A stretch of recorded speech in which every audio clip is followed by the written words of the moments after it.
right, hello and welcome. How is everyone doing on a fantastic Tuesday, October, what I am sure is the 21st, because I would never, ever randomly skip a week just for something as lame as being sick. How you doing? I'm pretty good, Matthew. I hope you're feeling better. Yeah. Oh, yeah. So it was a weird one. Were you hiding? Were you in a hiding place? I was not. I tried to, but the rocks told me there was none. Okay. Yeah. So no, I didn't go to the med lab to get some stims. Unfortunately, my dealer, Dr. Franklin, was he's not been around. Wow. Dealer. Well, I mean, I guess technically he just keeps it for himself. He's real stingy like that. Maybe. No, it was weird. It was like a day of an intense headache and then like some sinus stuff. And then it was a couple days that the sinus stuff, one day of intense headache. And then Tuesday, I was getting better, but it had been a couple of rough nights. And so I went ahead and called it an early night that night. I don't blame you. Yeah, so I'm sorry I missed it. I'm very curious to know what the rocks are crying out about. But yeah, I just didn't want to stream. No hiding places. Yeah, apparently. We're going to find out. I guess. But no, so I'm sorry I missed last week, guys, but we're back this week.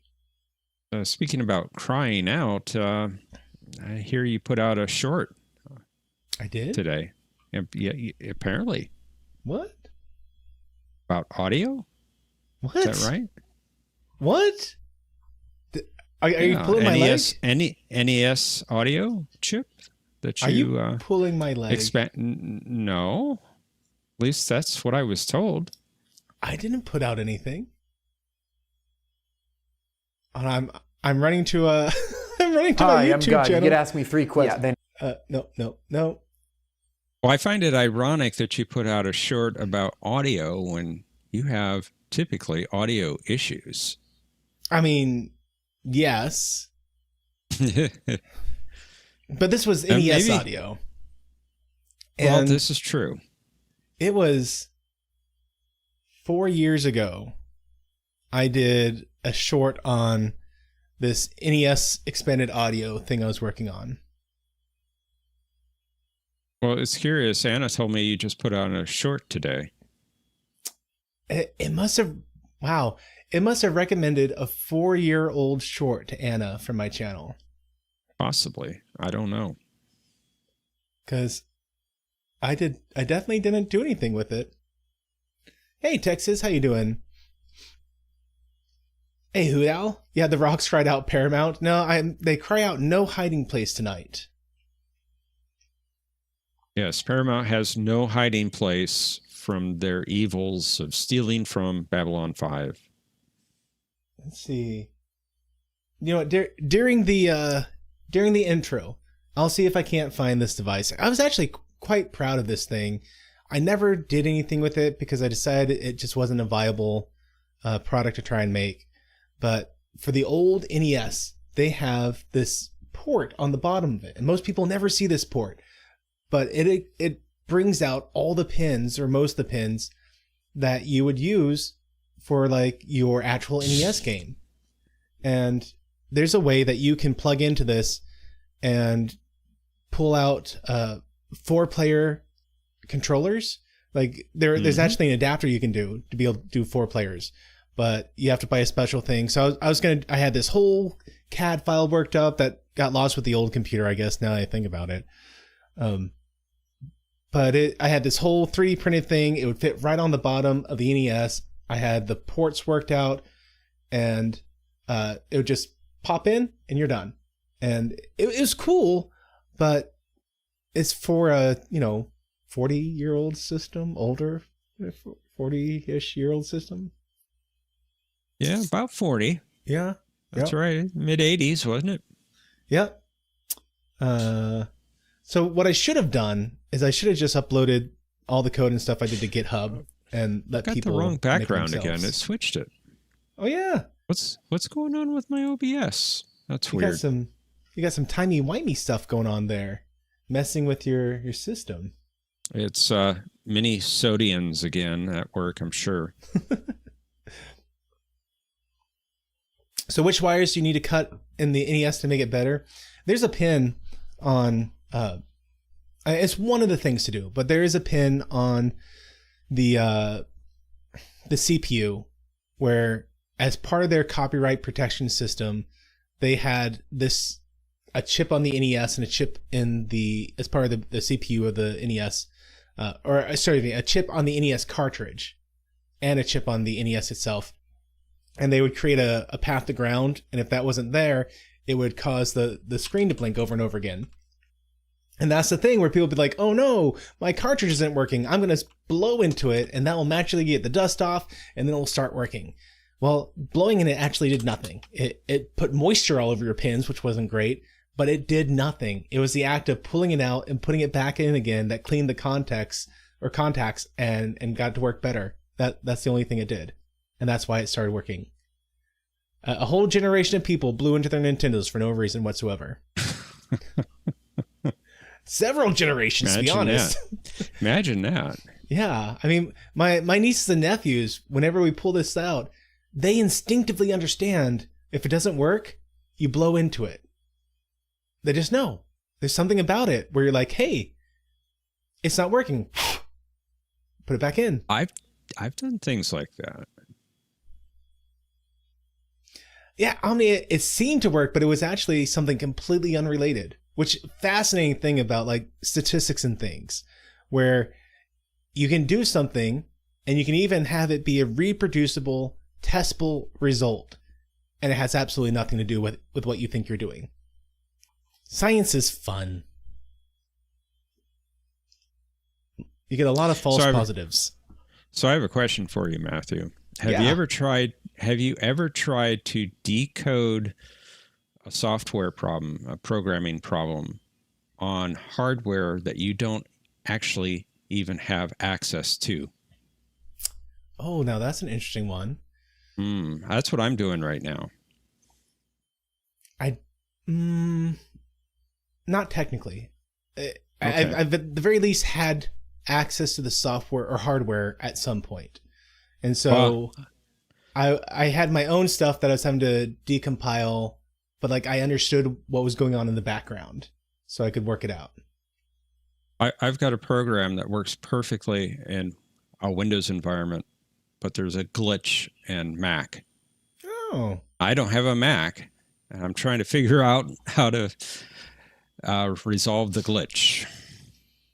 Yeah, and that's not really something you can spin up a VM for. No, you can do it. You can. You can. It's well. It's a thing. It's a thing. I don't know if it's quite legit or not, but you know, it's not. It's definitely not. They're clear about their VM licensing. You're not allowed to do that, but you can. Yeah. Yeah. Well, Omni. yes, Omni. Well, you tell our friend in Europe about that.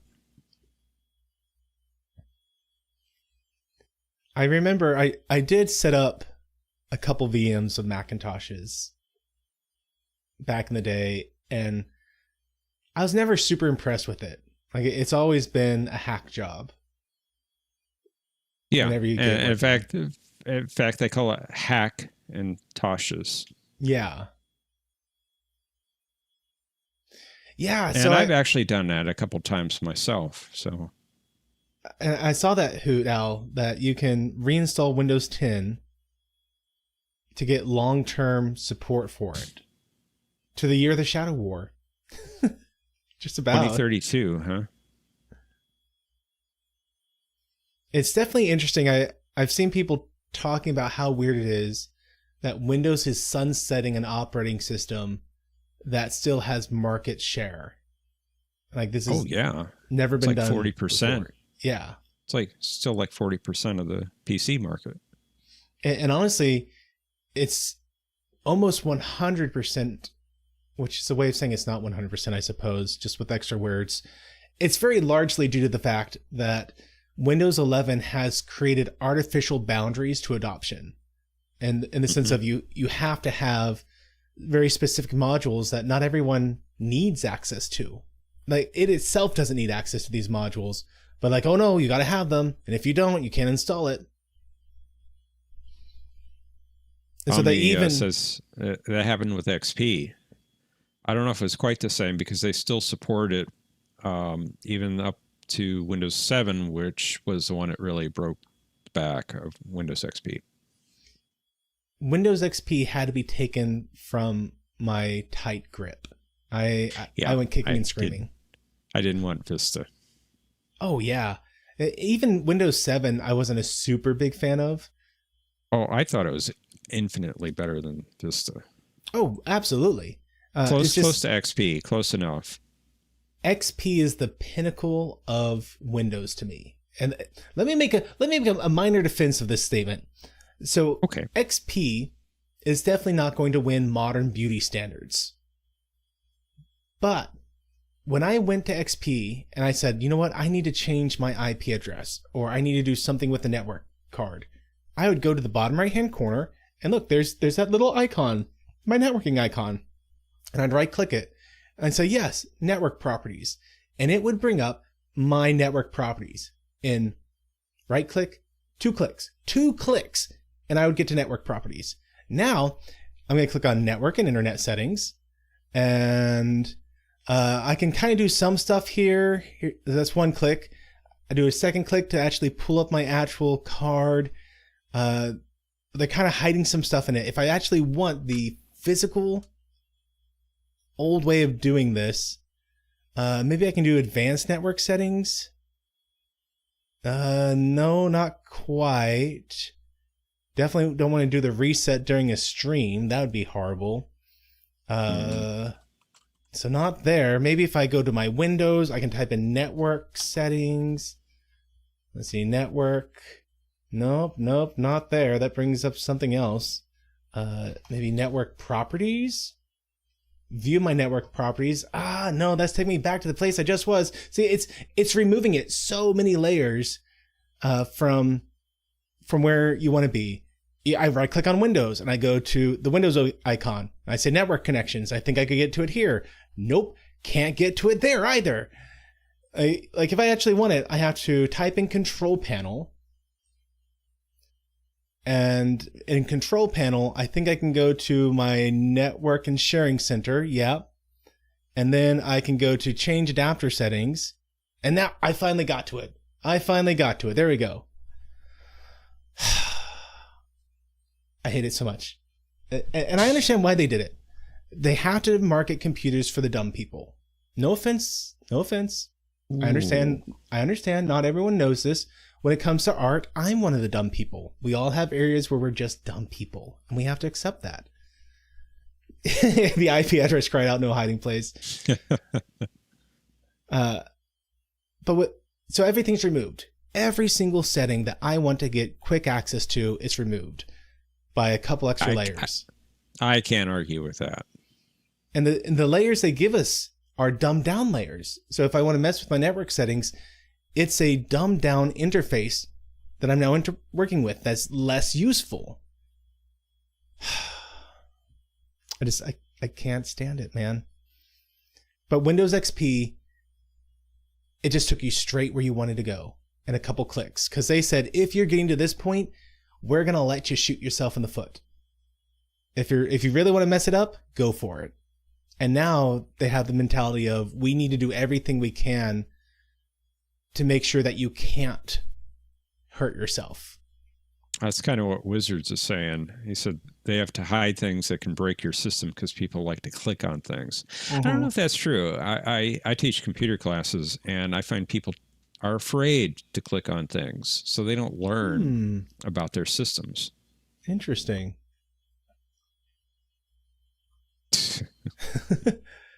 I don't think so, Omni. I don't think so.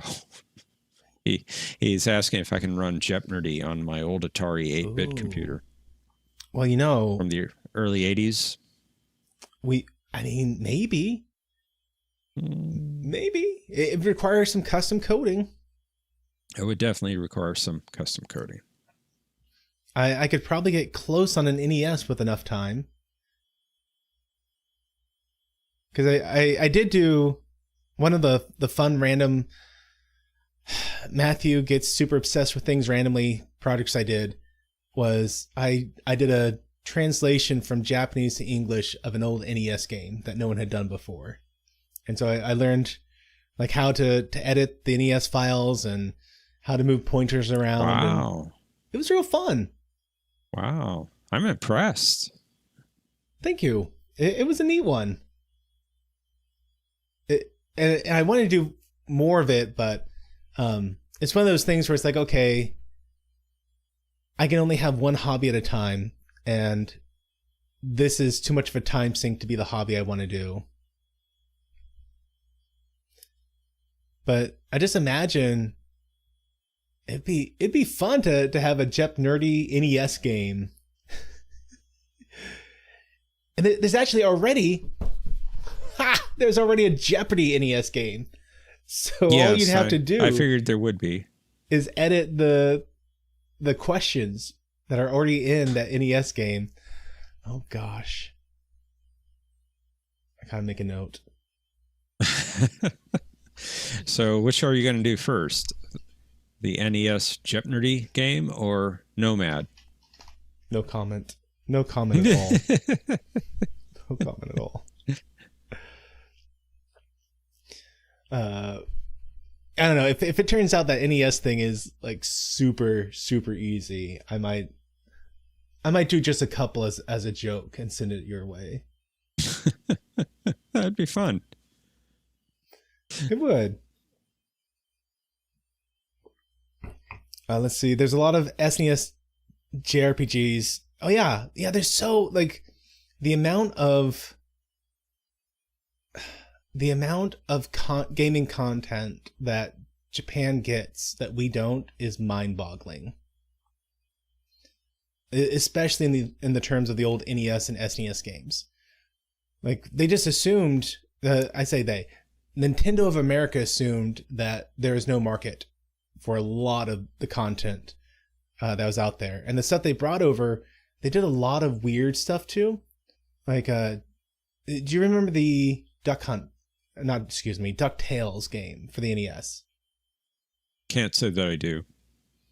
So DuckTales, ooh, life is like a hurricane in DuckTales. Yeah. There's a great game. Oh, it was fantastic game. But there's a part where you're going through a haunted castle, basically, and there's coffins lined up. In the American version, they took the crosses off the coffins, and they put like an X or a plus sign. It was something random. But because one of the rules that the Nintendo of America had is that you weren't allowed to have any religious iconography in it. No Bibles, no crosses, nothing. Because they are worried that the Americans would find any such representation in a video game offensive. Yeah, Josh, I finished singing it and I'm going to owe Disney money. Yeah, don't want to go there. And so like in The Legend of Zelda, there's a Book of Magic.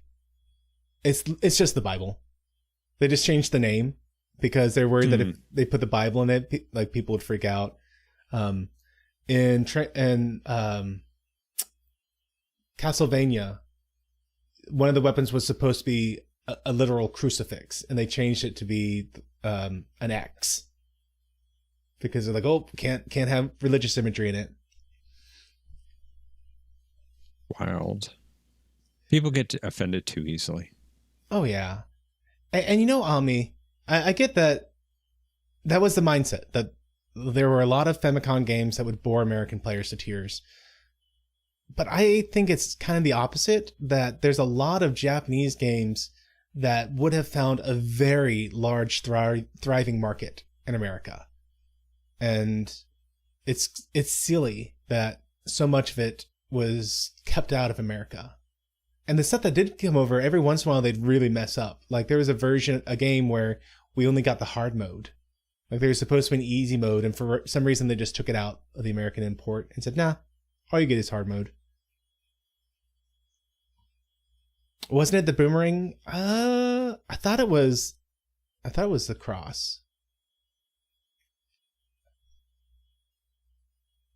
Could have been a boomerang. You know me. My remembrances are about 70% accurate. And is that about 30% of the time? Yes. Okay. It's like the Omni F. Works every time, 50% of the time. Yes. Yeah, the Fire Emblem stuff, that was originally we weren't going to get it. They thought it would be too complex for us, and then Final Fantasy did well. And then like, oh, wow, maybe there's a market for RPG games in America. But for a long time, they just wouldn't bring it over. And to be fair, there are some games where they have such an inbuilt connection to the culture of Japan that you literally wouldn't be able to understand how to play the game or how to beat the game, because like the way to progress is a pun that makes sense if you grew up in Japan, but there's no way to translate that into a workable pun in English. And this is actually one of my big complaints. I don't know if you ever read manga, but there's a detective series called Detective Conan. And I love the mysteries in it, but so often the solution to who did the murder that week is a play on the Japanese, there's two systems, the something with an H and something with a K. I'm going to butcher the name, guys, so please forgive me. The haranga and the katana? Katana? No, that's a sword. Katatana? Hopefully someone in chat knows what I'm talking about. But there's two different Japanese writing systems. And the solution to so many of the mysteries is like, oh, if you, instead of using the complex form, you use the simplified form, then the joke makes sense and you could have solved it. I'm like, there's no way I would have ever gotten this. Trevor Lauren put in the chat. Katakana and hiragana, something like that. So, sounds right to me. Sure. My apologies to anyone who actually understands how to pronounce those and are cringing at how badly I just did it. I don't talk the English that good, so I'm not going to get foreign languages good at all. Hey. Oh, yeah, Melphasis. Yeah. There's also a lot of games that were much, much too adult-oriented to come over to America. And even the kid games often would have, like, kind of pervy stuff in it. Like, they definitely have a much different mindset in terms of morality than Westerners. Yeah, Double Dragon is as Japanese as you go as far as gaming. You would be absolute. Well, I mean, what about Pokemon? Pokemon's a very Japanese game. You might actually be surprised by how far Japanese you've gone in video gaming. Unless you legit are more just like a 100% Fortnite sort of guy. Which I don't know. Not that there's anything wrong with that. Omni says true, much respect for those games. Ooh, the Neo Geo. I think it's Rock Solid who really enjoys the Neo Geo. I never had access to that one. I do have... I might have put it away recently. I have one of the disc systems for the Famicom. Or for the Nintendo. Because there are a lot of games on it that are just vastly superior on the disc system. The music they have is better. They have more content. It's incredible. Oh, on the Mister? I love the Mister. They're expensive to get up and going, but they are fantastic. In fact, I've been doing some DOS games on the Mister. So if you don't know, the Mister is a FPGA device. It lets you reprogram the chip on the fly. And so they're able to do as close to hardware level emulation as you can get. Nice. Oh, yeah. And so you can do the NES, you can do Atari games, you can do arcade games, you can do Neo Geo, Super Nintendo, everything up to Nintendo 64. Like the original PlayStation you can do on it. I don't think you do PS2. PS2 is too powerful. They just barely got the N64 working on it. And you can do DOS on it. And so I've been doing DOS, and you can use a Raspberry Pi along with it and get one of like the fancy sound card emulating for it. Such that, like, we had Sound Blaster, but there was one above it, the Roland MIDI sound card. And right. I've been playing those. I've been playing like some Star Trek DOS games on it and some Sierra games on it. And the sound is incredible. It's fantastic. I tried so hard to get it working with the intent of finishing the Star Trek game I started to play all those years ago. Remember? A Final Unity? Yes. That's a great game. I never finished it. I'm like, okay, I'm going to pause so I can get it going on the Mister. I got it going on the Mister, and then I never, ever like got it set up so I could stream. Do I use the snack adapters? I do. I made some. I guess technically, is it snack at that point? I use that USB interface, yeah. Okay, so, sorry, I have gone down a Matthew rabbit trail, as I do. Par for the course. So let's talk about some Babylon 5 stuff. Oh, okay. Yeah. So I had a prediction that was totally last week and not 2 weeks ago. Do you recall what it was?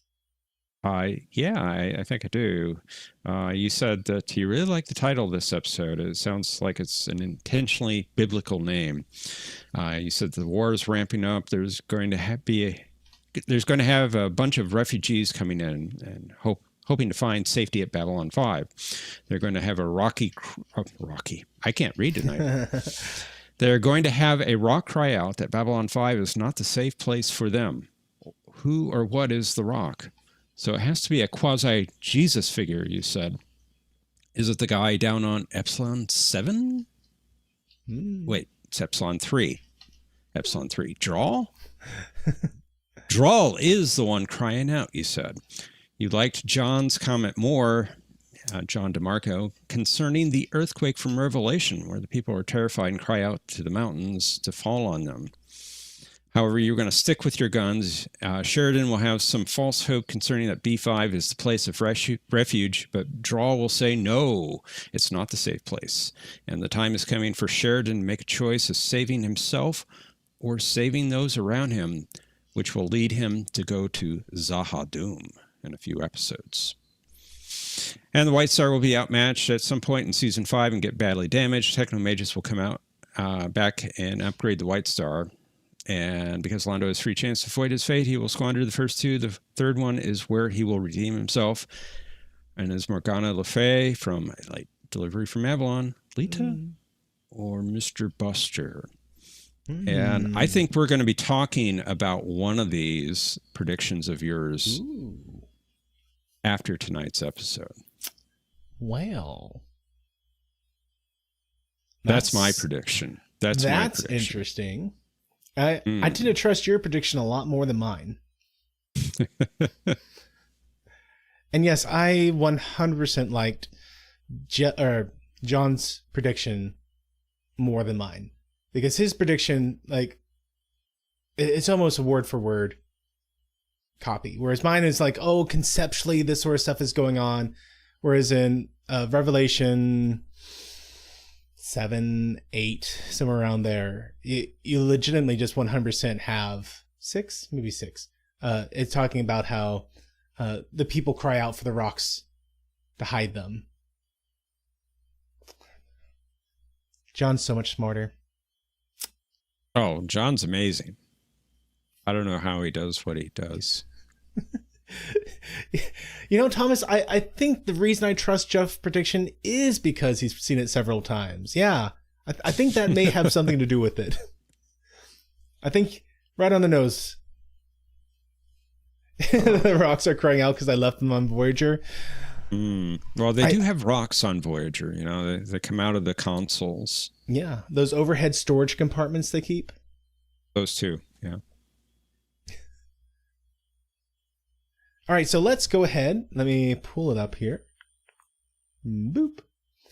All right, so let me give my quick spiel here as I do each week. If you're new here for the first time, welcome. This is not going to be a way for you to watch the episode. And if that's what you came here for, thinking that you could just click on this, whoa, did I lose my leader? Whoa. I did. Hold up now. Sorry, my links suddenly decided that I wasn't in charge of the video anymore. Which, speaking spoilers. of which, let me drop that in the chat right there. So like I was saying, if you thought you could just click on this video and you would be able to watch the episode right here below, that's not what this is about. This is me having, the first time I'm watching it, a live reaction. We're going to be talking about it. We're going to be easily distracted. I will. Jeff is good about staying on target. I will be easily distracted. He tries to keep me corralled. It's a full-time job, and he's pretty good at it. Definitely is. I have help from the chat. Yeah. They'll say, listen now to this part, Matthew. You got to listen to this. Watch this. Try not to talk, and then I talk. Then you talk. But I'll talk about what they're saying. I will be listening. So, hey, I'm sorry if that disappoints you. I've never watched this. I'm watching it for the first time live this very moment. If you're here during the stream right now, I did drop a link to our screening room, and you can click on that link and that will sync up all of our watch times together so that whatever I'm seeing, you're within a second or two of it as well. If you're here in the future and you want to watch this episode, sorry, you can't do it here, but here's the way you can watch it for free right now. You can go to Tubi TV, they have it, and you can go to Roku TV, they have it. And with Tubi, you don't even have to, Tubi TV, you don't even have to sign up for an account. You can just watch it. It has ads, commercials, so, you know, it's not ad-free, but no accounts. Just go in and enjoy the episode. If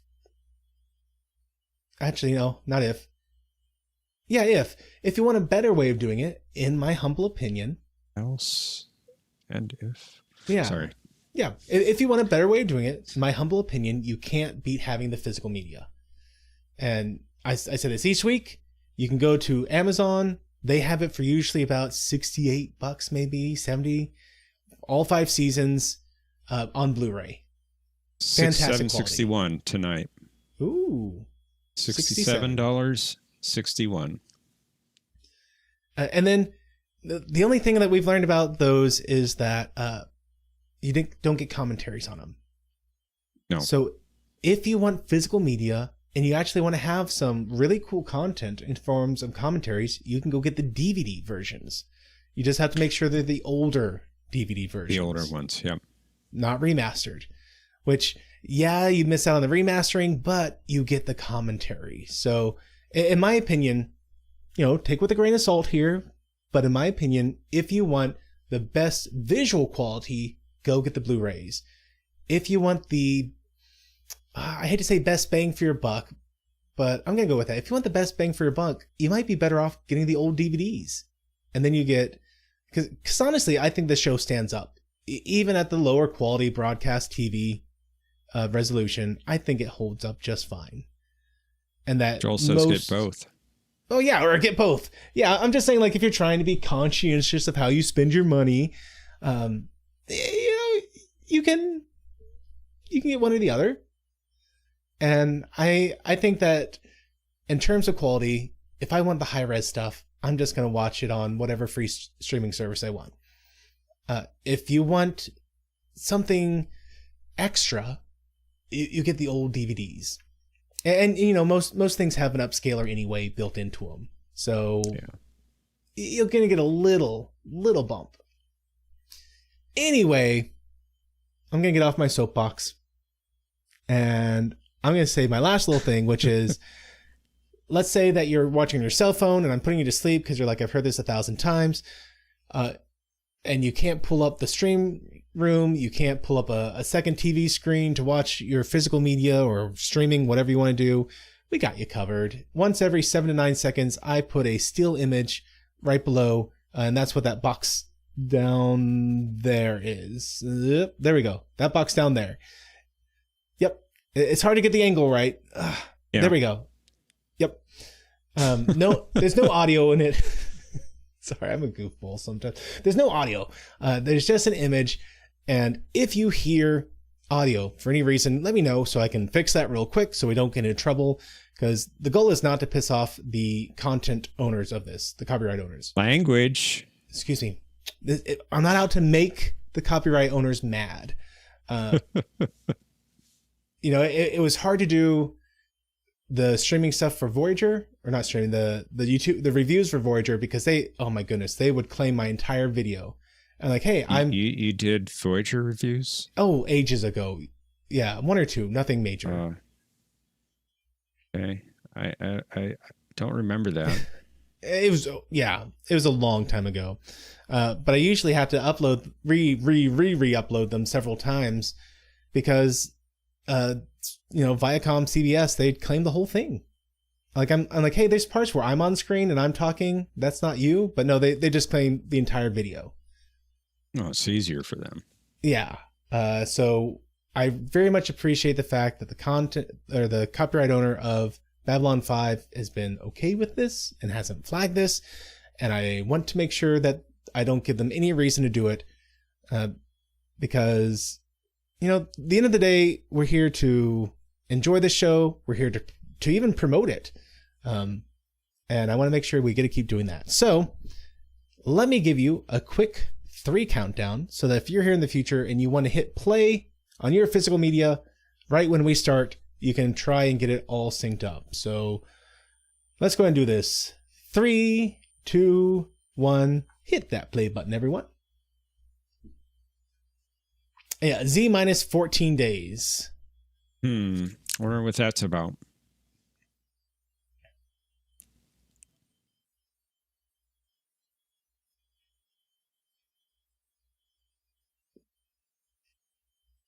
So it's interesting that we don't have Zach doing all this work now.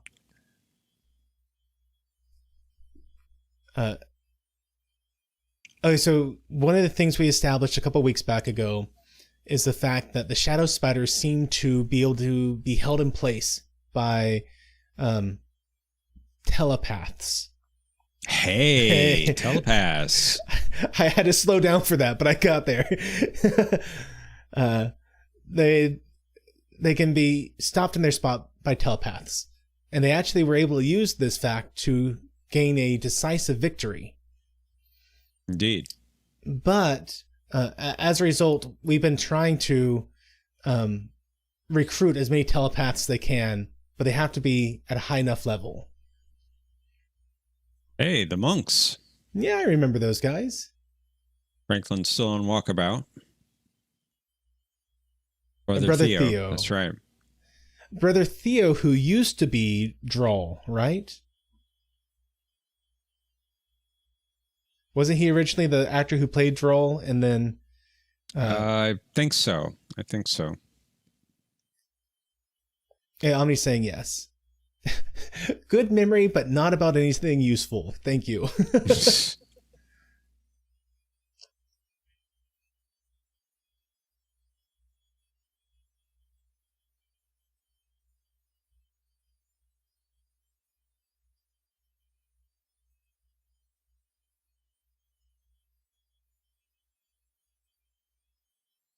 So Jakar is trying to offer the services of the Narn to protect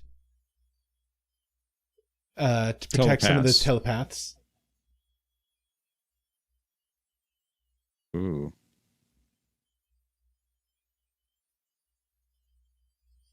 What was Londo saying about Jakar? He needs to deal with Jakar. He says that, but we got to get a small glimpse into the future. 3-4 weeks back. We did.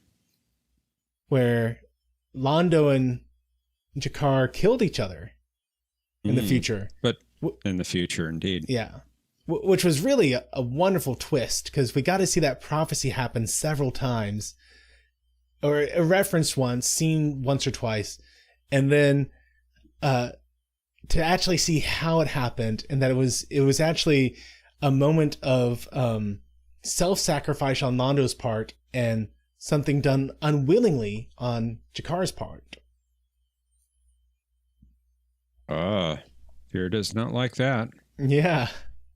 And then presumably Veer becomes the Emperor after that, yeah.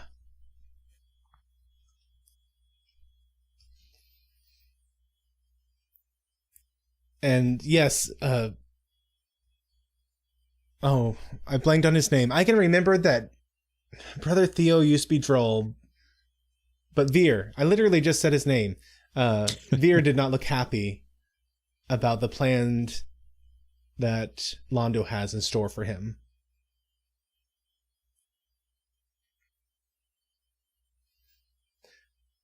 A Texas says that's the hallmark of Jameis's writing. He tells you what will happen, but not how. At least not right away. I have noticed that. And when he does tell you what's going to happen, he's really good about making sure it happens in a way that you don't really expect it to happen. Very true. I'm honestly surprised that Lita has come in twice to the season and has left each time. I thought for sure we were going to have a full-time telepath on the station by this point. I really thought it was going to be Lita as well. Oh.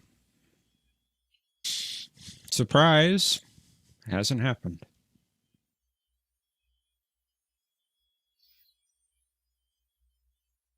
And that is one of the interesting things, Josh, talking about how he might change it just enough to make you ask what made the change, is that because we have gotten to see the future, we open up the possibility to that future changing. Now, to be fair, Sheridan doesn't remember what happened in the future. It kind of went blank.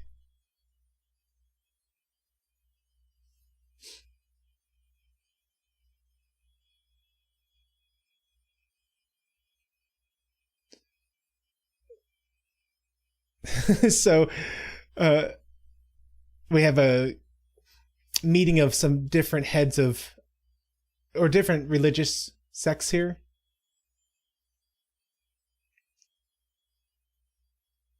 So we got a Southern Baptist preacher, a Buddhist, a Jewish, and an Islam guy, or Muslim. Now, Reverend Dexter is played by Mel Winkler, who was in Voyager, the 37s. He played one of the 37s. Oh. And there's Reefer. Lord Reefers has shown up. Each time they show the war room, they have improved it a little bit. I've been noticing. This.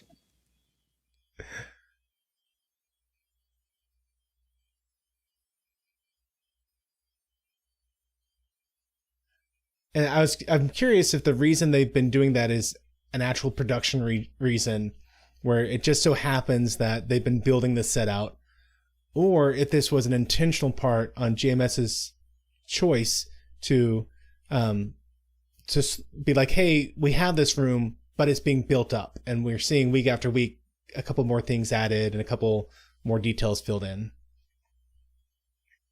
I'd like to think the latter. Or it could just be that each week he's showing a slightly different angle of it, and so it's just giving the illusion that it's being filled out. Possibly.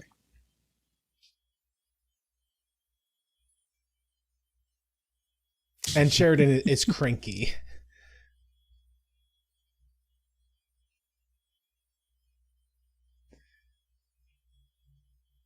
And perhaps Sheridan hasn't been sleeping well as of late. Yeah, he's saying he's been having nightmares that would make his hair stand on end. And that would explain the Centauri. They're just having such bad nightmares it makes their hair stand on edge.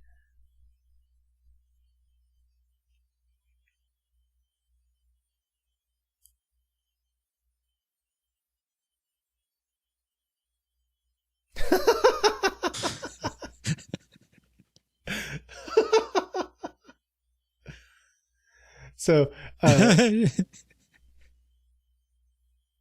she's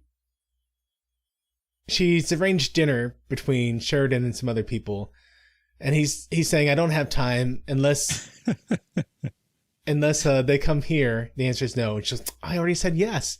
And since Minbari cannot lie, if you don't come, it'll ruin my honor. And he's like, you don't fight fair.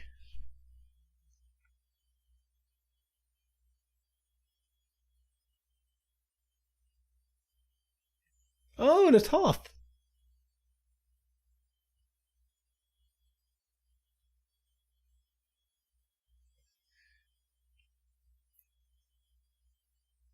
So while Londo's going off to meet with some of the other Centauri, he is tasking Veer with talking to Natoth, who escaped to Jakar. What's that? He's going to talk to Jakar about Natoth. Oh, okay.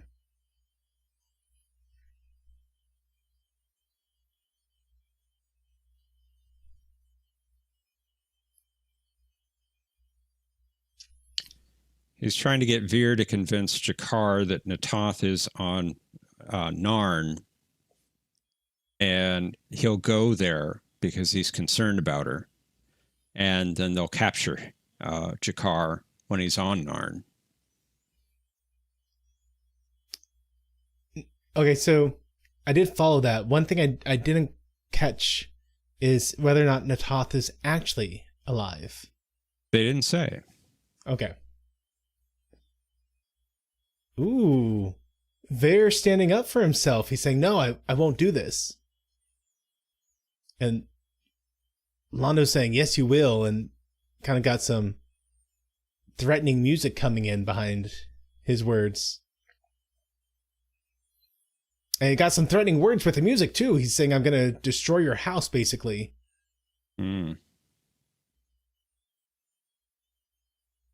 He'll whip them through the streets of the capital in the midday, and in the end, he will destroy them. So yes, Veer, you will go.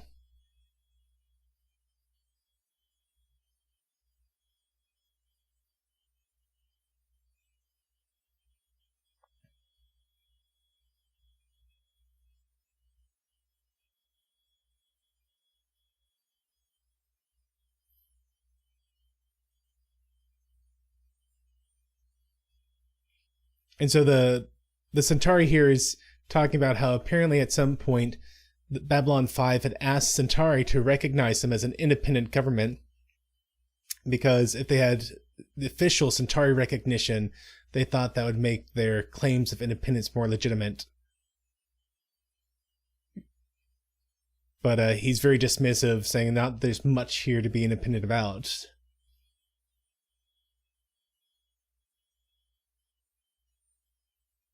Yes, Texas. He says, note how the first thing the Centauri set up is the mini bar.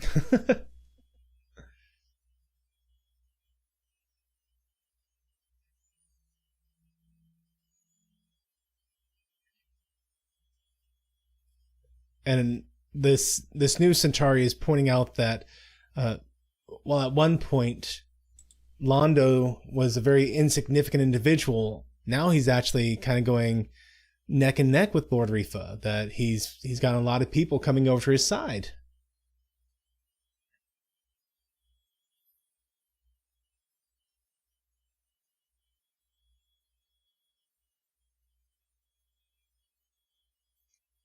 And he's being told that the division that's going on between two of the oldest noble houses of Centauri serves no one, and it must end. Bad accents, Omni? Are they bad? Ooh. So Lord Rifa says, this could end if you give your support to my house, basically. And the Centauri says, I will give it when I decide which house is more worthy.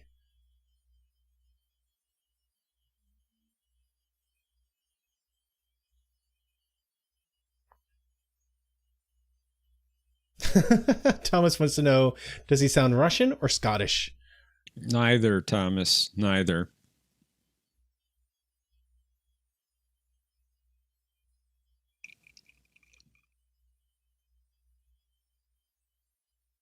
I really enjoy the scenes of Veer and Jakar.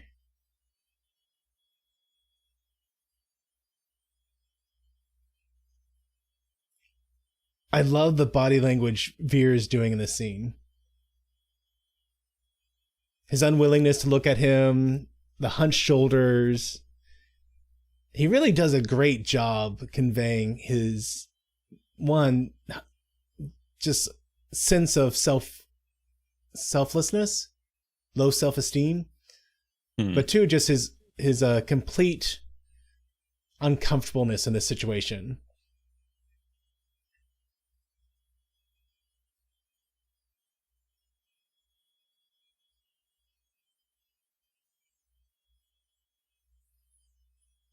Yeah, Hudal, the actors really do a great job emoting through the costumes and makeup. They do.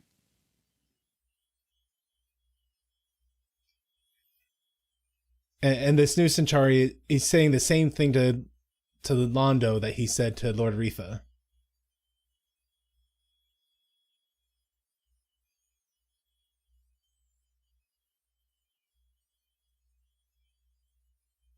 And so he's saying, I agree that this division must end, but with deeds and not words. And what if I could rid the royal court of a problem that has been a thorn in their side? Would that win his favor?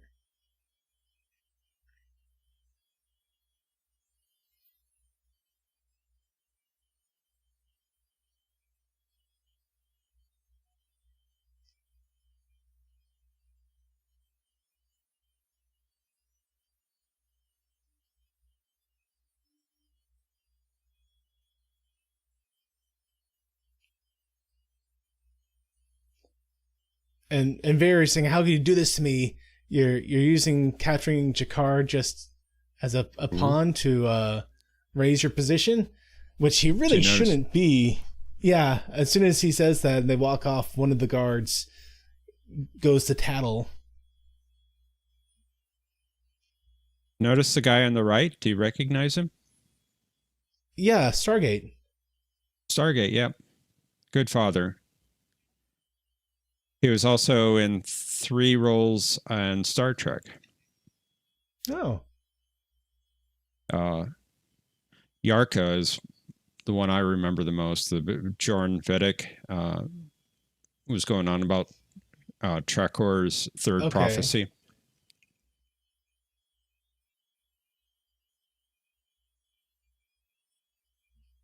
I feel like this actor,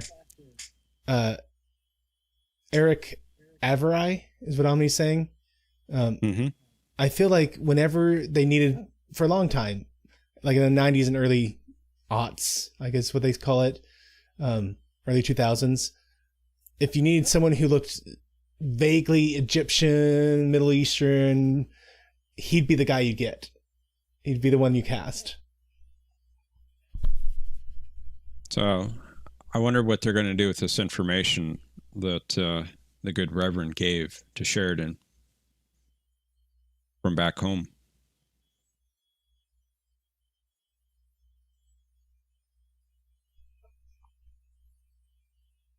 And he's saying that I'd rather do something than be frightened into doing nothing. And the pastor is one of the 37. This may shock y'all, but I don't recognize him. Was he thinner in the 37s? He might have been. Although it was about the same time frame. The farmer with the truck. Okay. So Jakaris, he's telling Garibaldi that he needs help smuggling something into onto the their homeworld, the Narn homeworld. On the Narn. And he says, I need a box that's about this wide, this tall. And Garibaldi turns around and goes, "It's you." He goes, "It's me." Yes, Thomas, the manure truck. With its scent still being fresh, despite the fact it was hurtling through space somehow. Uh-oh. I'm sure the thing that guy clicked has nothing bad. Nah. Nah. Hey, just ignore that. Nothing's going on.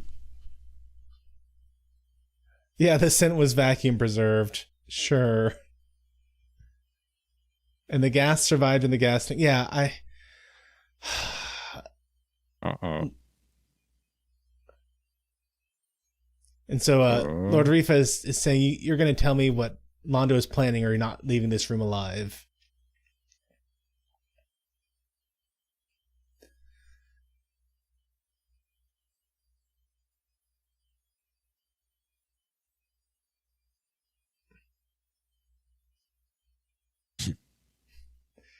But the good Reverend wants to hold a a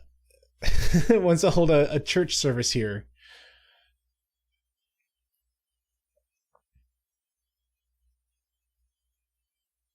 He's saying you can use the chapel, and Brother Theo says, just tell me it will be a nice, quiet, dignified service. Which, if you've never been to a Southern Baptist church in the South, they're nice, they're dignified, not quiet. Now, some people might say that's not being dignified. I disagree. I think that they are being ordered in the way they worship. It's just a very different form than many people are used to. I know. Look at those eyebrows on me. I'm sure they're natural. You know, guys just get old and they get a little bushy eyebrow, you know? It's almost nothing.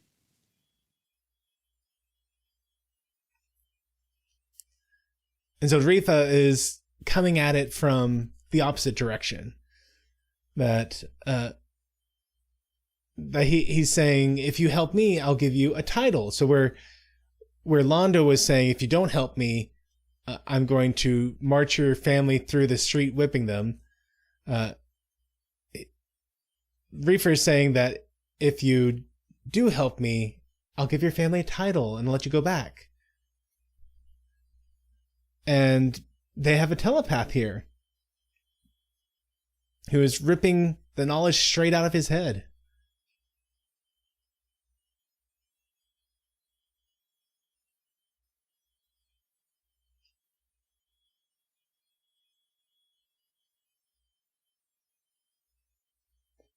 And Trevor Lorne is saying that he resembles the South Korean wailing Southern Baptist gathering.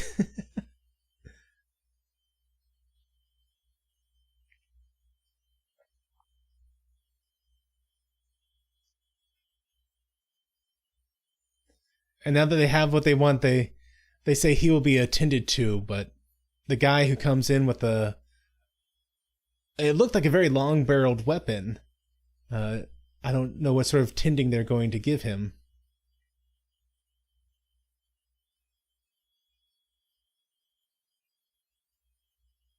Yeah, this is a good scene.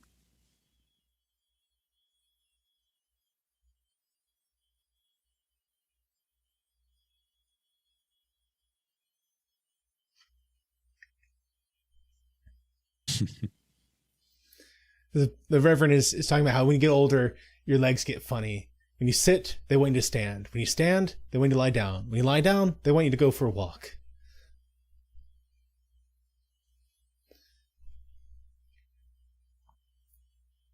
So Sheridan's just going over some paperwork in this common area.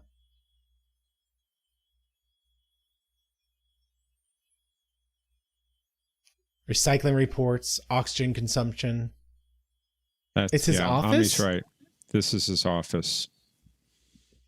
He could just walk into his office? I know. That is a little odd. I always thought that was odd. That was so open.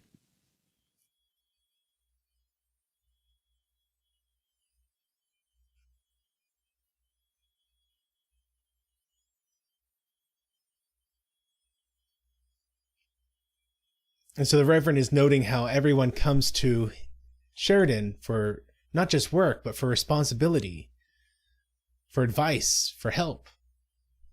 And he says, well, who do you go to? And I'm not saying you go to someone for authority. I'm saying, who are you going to share your responsibility with, to share the load?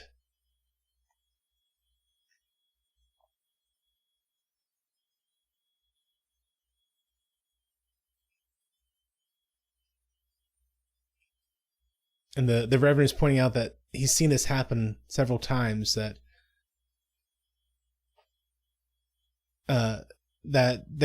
these commanders want to do right by their subordinates, but they end up taking on so much responsibility that they set up an icy wall and they push people away.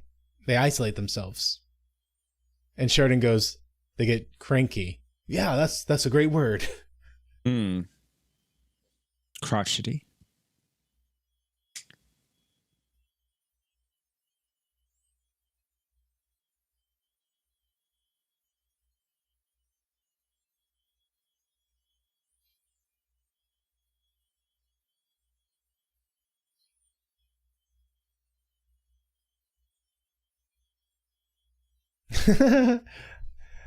So Sheridan, somewhat aggressively, somewhat dismissively, says, let me guess, you want me to turn to God?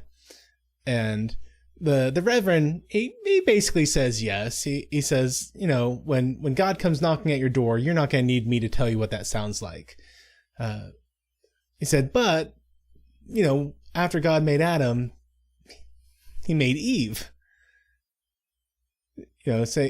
Saying that you have a good helper right here. Someone to help share your burdens together.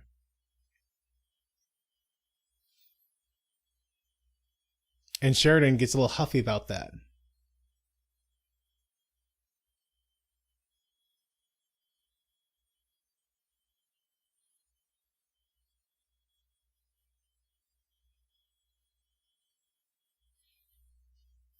And he says, I'm not going to add to her burdens like that. And the Reverend says, before I got married to Emily, she used to come and help me clean my house. And I said, why do you come here to clean my house when your house is such a mess? And she said that because when I clean up your mess, it helps me forget what a mess I've made of my place. But also, when I sweep my floors, all I've done is swept my floors. But when I sweep your floors, I've helped you. And I've gotten to be with you. Birthday closer. Meanwhile, on the Narn homeworld. I believe this is the first time we've seen the Narn homeworld from the ground.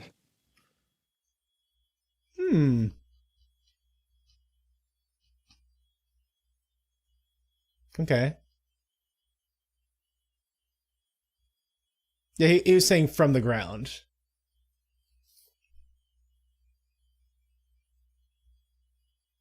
Now, this other Narn, that's Jadon, and he's played by Wayne Alexander, the same actor that played Sebastian.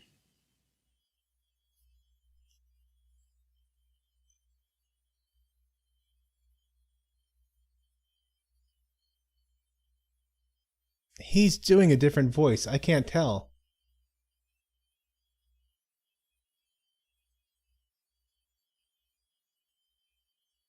That's pretty impressive. I usually can hear the voice similarities.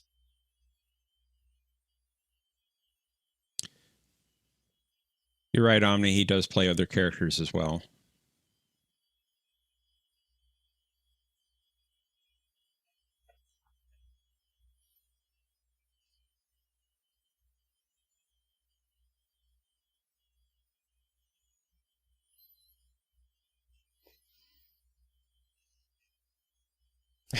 Wait until Sebastian starts to sing Under the Sea.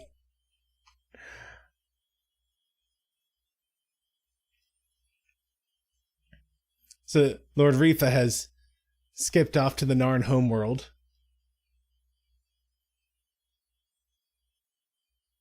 Which I really have to wonder if Londo is so far thinking that this whole thing is just a setup to disgrace Lord Rifa.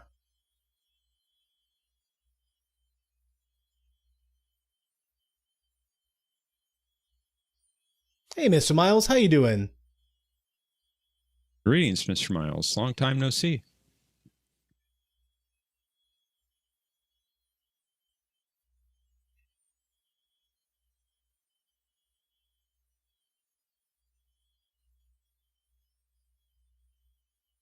And so he's just revealing the ongoing plot here that the last of the ruling class of the Narn is coming back to Narn. And that they want to capture him before Londo's able to get a hold of him. And that by doing so, he thinks that will solidify his position with the Emperor. Meanwhile, Sheridan is obsessed with trying to figure out the pattern of the shadow attacks. And this has been an ongoing plot point for quite a few episodes. That they're trying to figure out what sort of pattern there is.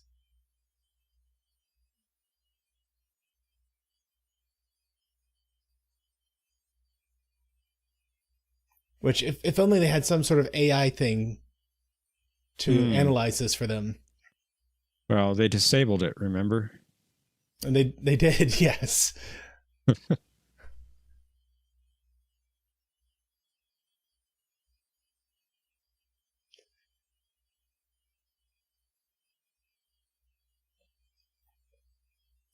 And so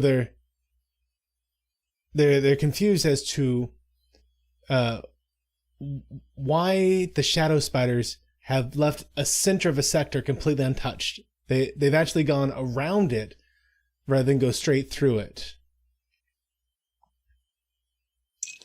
And that the Rangers have even commented that there have been ships that have gone straight through this sector to escape from the shadow spiders.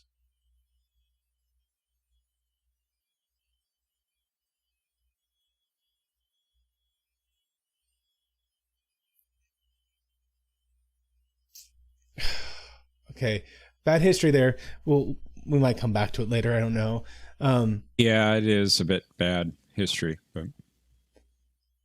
Although San Diego might be accurate. It hasn't happened yet. No. So what he's saying is that he thinks that the shadow spiders are intentionally leaving this space empty to corral people into it, so that they can wipe people out in one attack.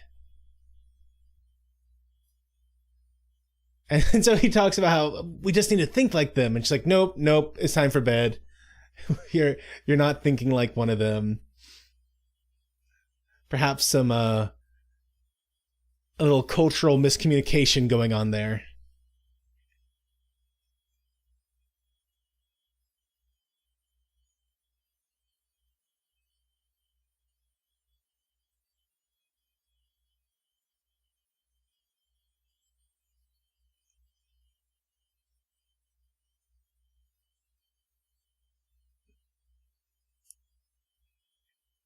And Londo coming to rescue Veer. He's shocked Veer is legitimately shocked. Like his whole face was just surprised of like you came.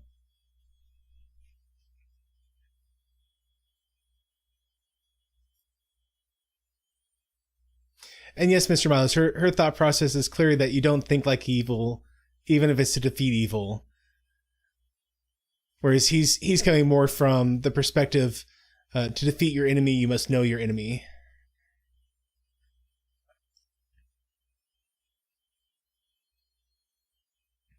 It's a trap.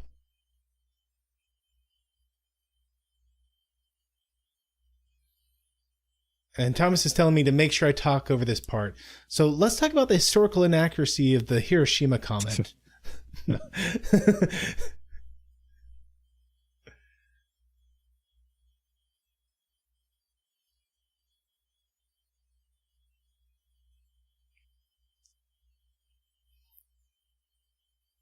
The Reverend is saying, who is our enemy? Is it the alien? No, we're all alien to one another.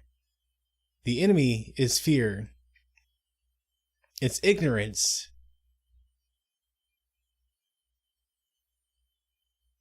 The enemy is the one who tells you that you must hate that which is different.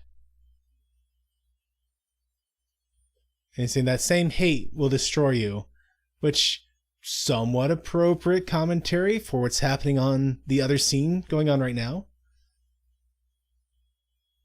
It's well connected. Oh, the twist.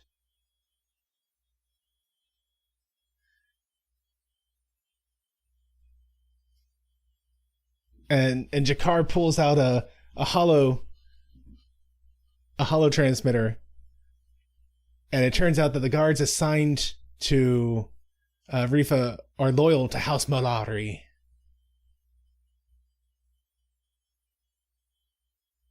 He said, you took from me that which I loved, Rifa. Which he's wrong, but he thinks it is. He thinks it's true. So the hologram does a gesturing point and Rifa tries to dodge the hologram.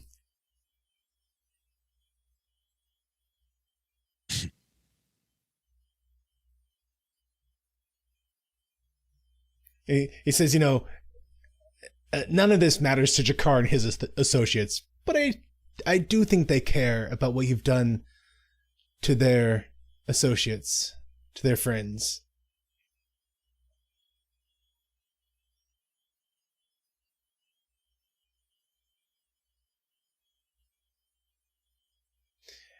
Oh. And he said, I've given Jakar documents that prove that you were the one who authorized the bombing of the Narn homeworld against his advice and set up the death camps. And how you are personally responsible for the death of 5 to 6 million Narns, which perhaps a reference to the Holocaust.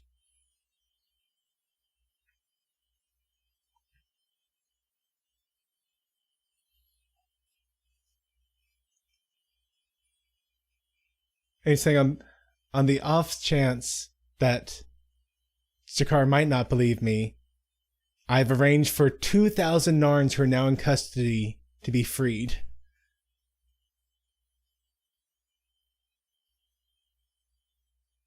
And he says, this is more than sufficient for inducement, I think, to convince him. It's not enough to simply kill you, Rifa. I could have done it at home or here.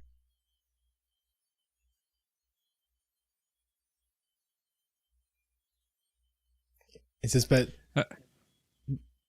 through your death here on Narn, I will destroy your house and all royal opposition on Narn.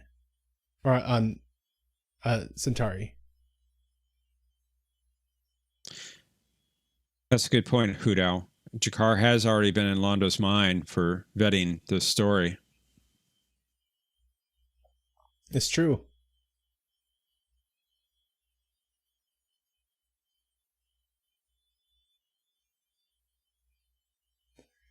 And Jakar puts a little data disk in his jacket and says, "Make sure this is found on his body and leave his head and face intact."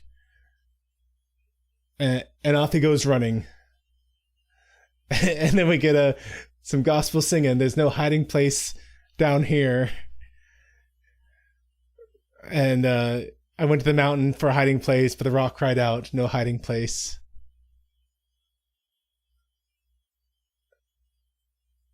And the sinner's going to be running at the knowledge of his fate. They're going to cry out to the rocks of the mountain, but their prayers will be too late.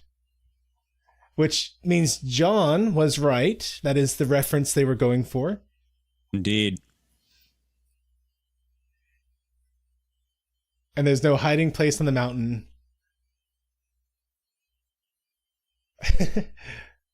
And Lanier, he's trying to get into the spirit of things.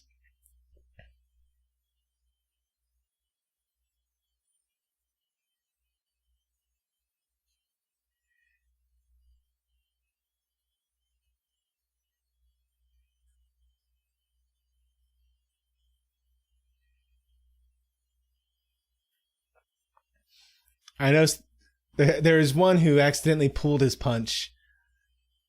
Yeah. Mid pantomime.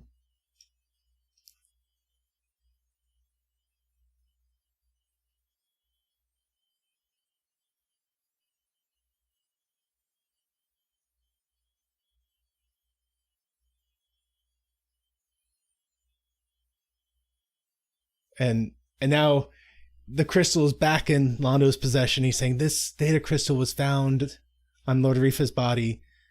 He thought he could play both sides. It had information that would help the Narn in the rebellion.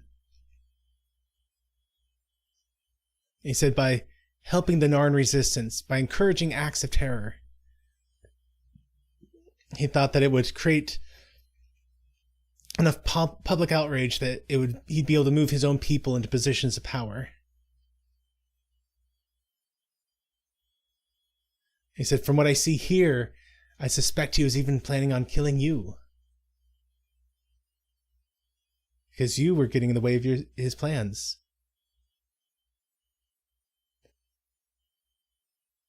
And he said, yes, actually I was questioning his authority.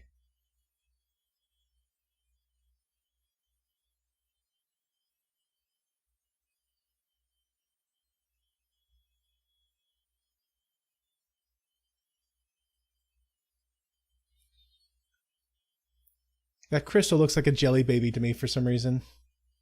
It does have a resemblance, doesn't it?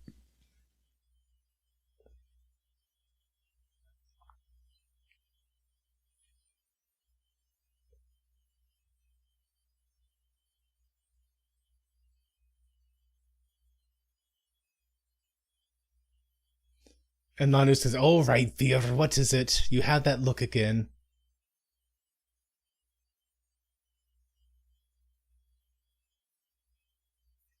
And so I knew he'd have a telepath, so I let you believe what I wanted him to believe.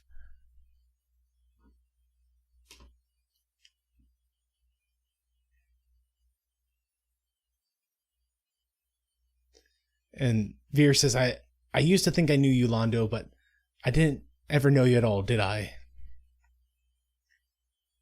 Oh, there's the White Star. Maybe you'll get severely damaged. Maybe.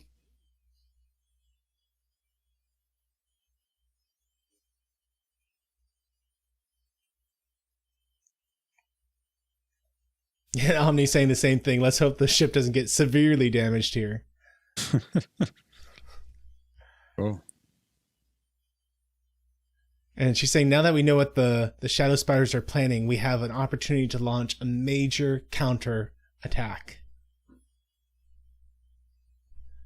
And she says the White Star was never intended to be one of a kind, only the first.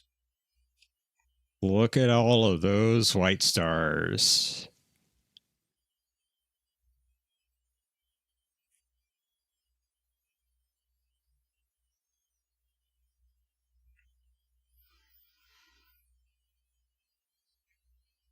He says, we're going to be as ready for them as we'll ever be. We finally have a fighting chance.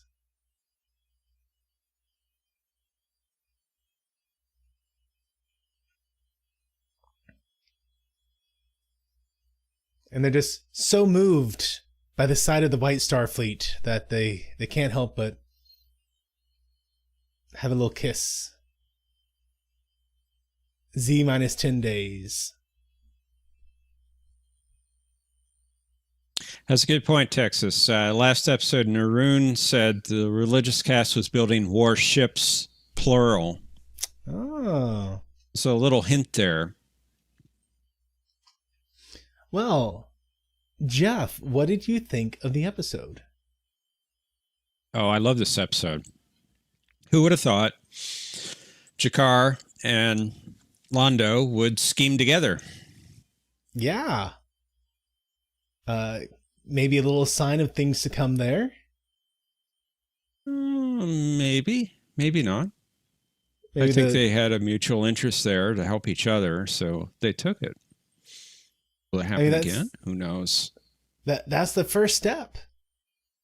Well, that is the first step, but it also begs the question, what really did happen to Natoth? They didn't answer it here. Is she still alive? Did she die during the bombing? But I thought this was a very well choreographed episode where you had kind of two different plots going on that kind of were tying together nicely, at least thematically.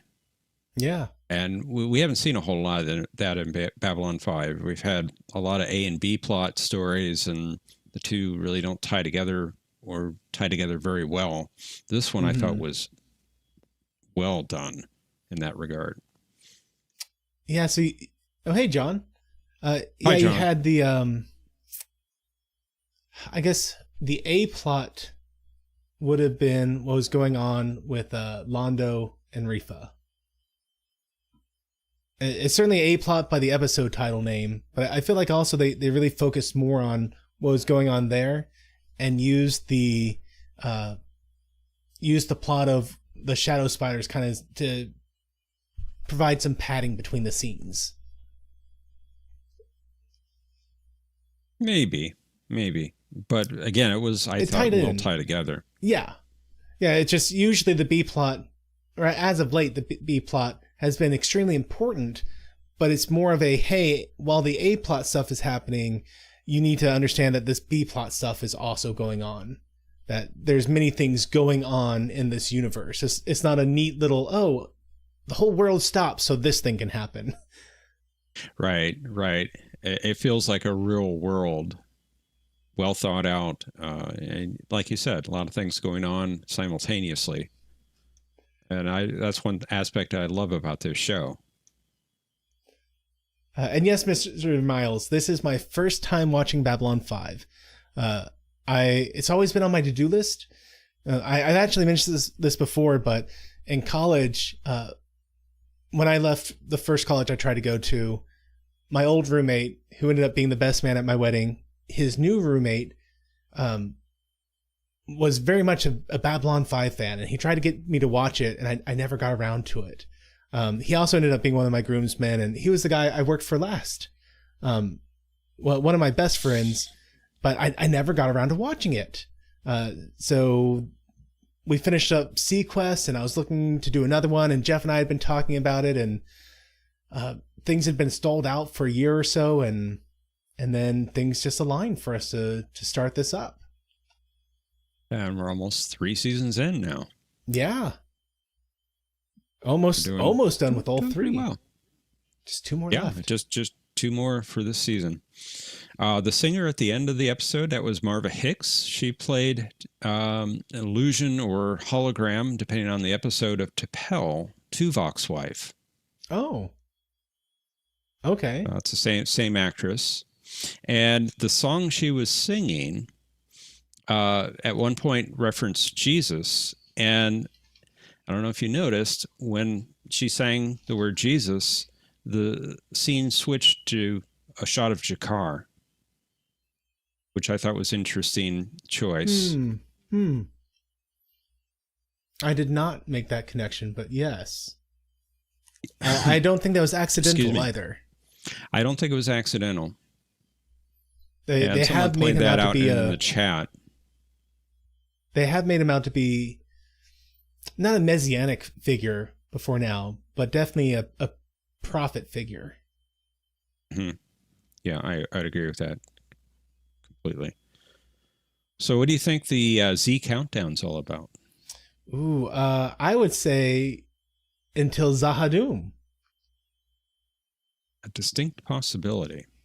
Especially based on the fact that the episode name in a couple of weeks is something Zahadum, or Zahadum something. I forget. I think it's just Zahadum, just plain simple Zahadum, just like plain simple Garrick. Plain simple Zahadum. But yeah, Zahadum. 2 weeks, as long as I don't mess up something. Well, we'll get there. We'll get there. No, I thought this was a great episode. So in this episode, we got to see what I think is the first instance of Centauri telepaths. They've been mentioned. We've seen a few. Yeah. Oh, we saw the Emperor's wives. We saw. Okay. That's true. Yeah. They've been mostly women by this point, but this may be the first male telepath we've seen from Centauri Prime. It's the first one. I guess I had discounted the Emperor's wives and their telepathy because it was more like thought to thought communication, whereas this was the telepathy we've seen being done by Bester and the other Psychor individuals, where they're going into your mind. But that's no, you're right. You're right. Although we did know that most of the races do have telepaths, except the Nards, most notably. Texas is saying there's one in Gethsemane. Really? And we had Centauri telepaths crack mind wipes. Did we see that, or was it just reference that they did it? Or they undid the mind wipe? I think he's saying, Omni's saying we did see the guy, and it must have been in Gethsemane. I'll have to look again. Yeah. I believe you for the record. It's late. It's late. So I'm struggling to remember things, but I trust Omni. And Mr. Miles Texas was wondering, as well. Did I watch the movies that are before certain episodes in the show? So I don't think we've watched any movies yet. No, the only one we watched was the pilot. Yes. Which I don't necessarily count as a movie. It's a pilot. But I get there might be some nuance in that one. Now we'll have one about a third of the way into season 4. That's about where it lands in the chronology. We are going to watch movies as they came out in the episodes. Or fit in the episodes. Yeah, it would fit in chronology, in the chronology at that point, but it was actually filmed later. It was filmed between season 4 and 5, but it fits in the story between 2 episodes in early season 4. Okay. No, not in the beginning, Omni. This would be Third Space. As you might tell, I'm heavily relying on Jeff's very knowledgeable understanding of where these things go. Yeah, Third Space. I would think, okay, this is what I'm thinking. Third Space would be roughly between episode 7 and 8 of season 4. In the beginning, after the end of season 4, River of Souls toward the end of season 5. And then, of course, what's the other one? Call to Arms after season 5. That one's a little hard. That's a little tricky to fit in, because do you want to spoil the momentum of the end of season 5, or do you want to see it after season 5? Yes, Omni, between season 4 and 5 in the beginning. And we got the animated film to watch as well. Oh. Which also kind of fits toward the end of season 5. And some Ranger stuff. Yeah, Legend of the Rangers. Who else is after? Which I can see that, and I can also see maybe slightly before the end. And you have Crusade as well. I mean, it gets a little tricky with some of these. Where do you really want to watch them?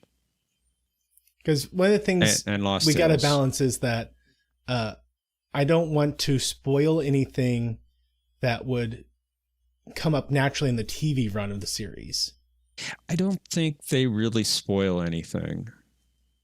And that's where I rely on Jeff. That as long as it doesn't spoil things, it's like, hey, this is like a side story, lets you have some more information, and it fits chronologically here. We're gonna plug it in where he knows it works best. I may have to talk to Omni about a few of these. Omni, Thomas, they're also in the know. Yeah. So for this episode, what we gotta see is Londo got his revenge on Rifa, which is a bit of a false revenge. There is certainly a power struggle going on between the two of them, so he would have wanted Rifa out of the picture regardless. But he believes that Rifa is the one that had his girlfriend killed. Adira. And we talked about that. That was kind of a silly assumption to make, considering the fact that he had just mouthed off to discount Rod Sterling. Right. But, we're going to roll with it. He thinks it was Rifa. He's emotionally distressed, not really putting things together, whatever. So he thinks he got his revenge. William Forward, who plays Rifa, mm-hmm. He thought maybe he wasn't doing a good job because his character was killed off. And he went to JMS about it, and JMS told him, no, you're doing a great job. We killed you off because you're doing such a great job. No one would expect it. Oh. I remember the guy who played Gul Dukat was also worried that he was doing a bad job in Deep Space Nine. And he thought the cast hated him, especially Kira, whatever her name is in real life. Something Visor? Nana Visor. Yeah. Yeah. And she did apparently have a little ick about him, but they got over it. Did they? Did you watch the documentary? Sorta. I don't know. At times I think they're playing. At times I think they're really adversarial with each other. I'm not quite sure. I like to believe that the people I like each other too. So we had all that going on. We may never know. Yeah. I really enjoyed the fact that Londo worked with Jakar. Because we see kind of some timeline theory discussion here. We have seen how things are supposed to go. And any change we make right now, I don't think is going to make a huge change. Surely by the end of the season, or excuse me, not end of the season, end of the series. By the end of the series, we're going to have a wild change. Because I think we're going to end the series on a relatively positive note. And what we saw in the future that's going on right now is that while we have victory, it's the not good ending version of victory. And so any change that happens right now is going to start leading us toward a separate path. But I don't think there's going to be huge changes at this point. So I think what we see right now is what would have happened in that original timeline. That this event is probably the event that started to bind Jakar and Londo together as eventual allies. Just this one small act where he showed Jakar that he was against the bombing. And like you pointed out, or someone pointed out, he technically would have already known that when he read his mind. Because he invaded Lando's mind. Yeah. So, I mean, maybe at that time, all that he took from Lando's mind was the negative stuff. The fact that he was there when it was bombed, that he had made that comment to discount Rod Sterling about wanting to wipe them out, stuff like that. Why don't you eliminate the entire non-homeworld while you're at it? Yeah. Maybe that's all the stuff he gleaned. Ambassador. One thing at a time. So I think that this event would have happened, and I think that this event would have been the thing that started to heal some of that and started to get them on the same team, such that by the end, maybe I ran too much into it. I hope they were friends, but maybe they weren't friends. Maybe they're just good allies. Maybe that's all they ever were in the future. Sometimes you can be an ally with a non-friend. Yeah. I hope they're friends, but I think this event is the same event no matter what. So, do you think Veer doesn't trust Londo anymore? Do I think? Oh, yeah. Yeah. Yeah, he was not happy with Londo at the end of the episode. He made the comment, so you, what was it? Something about you trust me enough to lie to me, but not to something, or you trust me something, but not enough to tell me the truth. It was very much of a, hey, you see me as a pawn, and he didn't like the fact that he's being treated like a pawn. And Londo free 2,000 Narns. Very true. That's true. That's true. And that should make Veer happy, but I think Veer's more upset by everything else. Yeah, being used. Yes. Yes, Thomas is right. Yeah. My bet is for the original White Star. Okay. Yeah. All right. If one of the other White Stars. Yeah. The other White Stars, I'm sure there's going to be a time when they're just being blown off the screen. That doesn't count. It has to be our White Star that gets severely damaged, and the Techno Mages come in and give it an upgrade for me to win the bet. Okay. Season 5. Season 5. Okay. So Omni says, so if original White Star will be severely damaged. That's correct, yeah. Omni. And Mr. Miles, we got an ongoing bet about the White Star that I made. If I lose the bet, I have to do a virtual pub. I get nothing if I win the bet, though.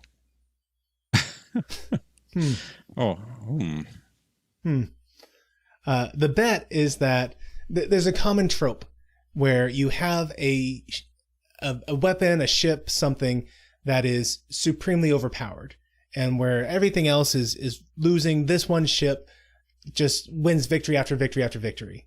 You see it in Escaflowne, you see it in the Gundam series. It's more of a manga trope, but it exists. And at some point... Space Battleship Yamato. Yeah. At some point, that original ship, it gets severely damaged because people are finally catching up with the technology, and they're getting caught up with the tactics they're using, whatever. The ship gets damaged, and you have some upgrade event happen. So my bet is that the White Star at some point will get severely damaged in Season 5. If it happens in Season 4 or Season 3, I've lost the bet. It has to be in Season 5. And the Techno Mages are going to come and give it a much-needed upgrade. So not only does it have to be severely damaged in Season 5, not only does it have to be repaired, it has to be repaired by the Techno Mages.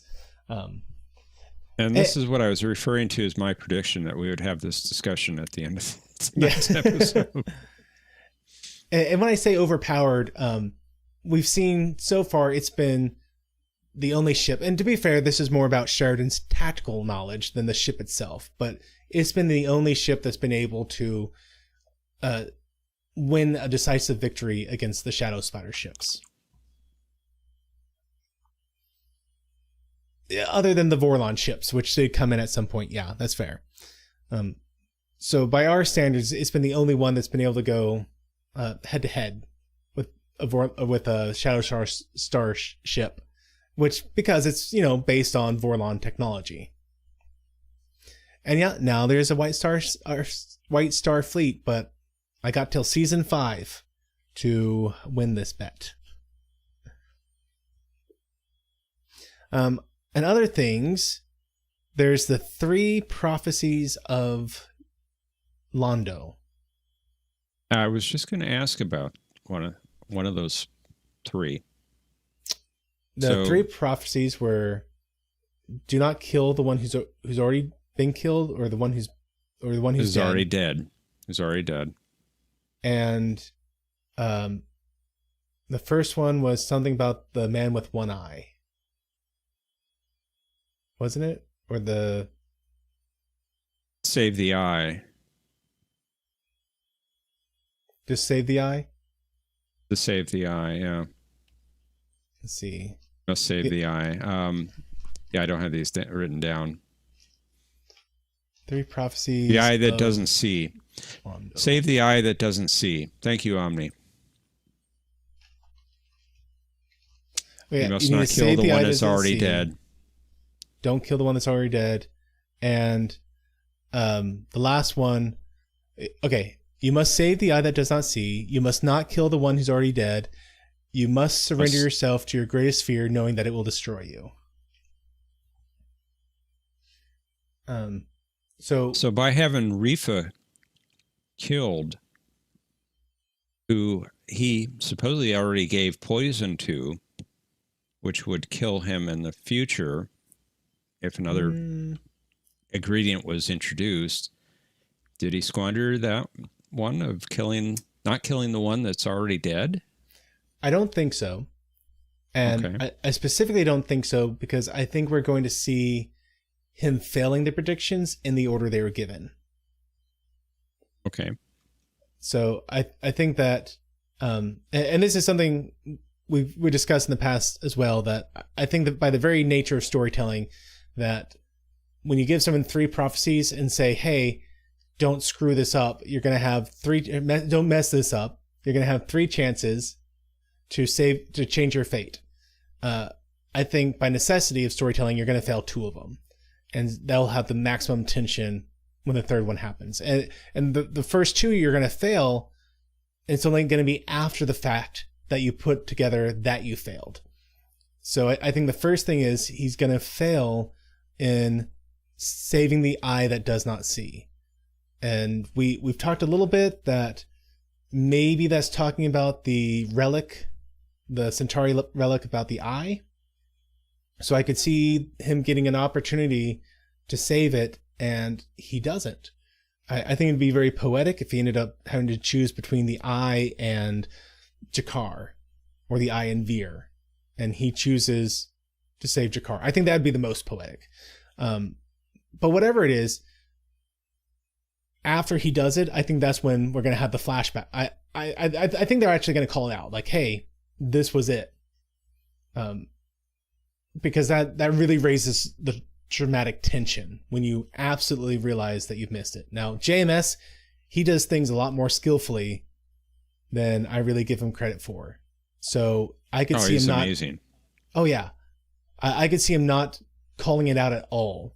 And you just having to work out for yourself, like, hey, wait a minute.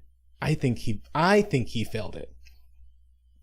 Omni says he thinks he already did. Yes, the eye. So what are you referring to as the eye, Omni? I'm curious. And I would say that if the eye is referring to the Centauri relic, that he hasn't already failed. Like, the point is, she said, here are 3 opportunities you will have. So from that moment, that's when the prophecies become relevant. It's not that, hey, you had 3, or you will have 3 in total, and you've already failed 1. There are 3 moments you're going to get, and they're going to come in the future. Thank you, Mr. Miles. I know. She was referring to prophecy, which would be a future event. And technically, Omni, he did not save the eye from season 1. Cheap Rod Sterling saved the eye. His shadow, spider shadows helped.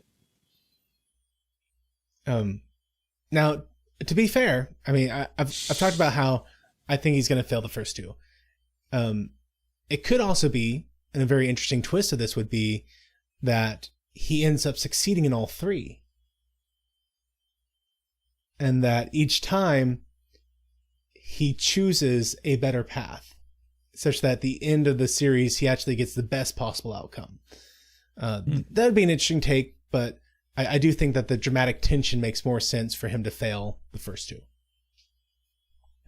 Omni's saying since he didn't save the eye from season 1, that's what it's referring to. That he failed to save it. We'll see if I agree with you by the end of the series. Right now, I'm disagreeing with you, despite the fact I fully admit you have so much more knowledge than I do. He could be wrong. You could be wrong. I hope you're wrong. Or he could be pulling your leg too. Ooh. Trying to trip you up a little. Could be. We have seen Lano's moment of death, but that was hopefully in a different timeline. Hopefully, we're going to veer away from that. Kefir was the eye, says Josh. Kefir was the eye. Mr. Miles, I am loving the series so far. I do often compare this to Star Trek and to other series. I do a little tongue-in-cheek when we talk about Deep Space Nine because there is such a rivalry between those two and drama between them.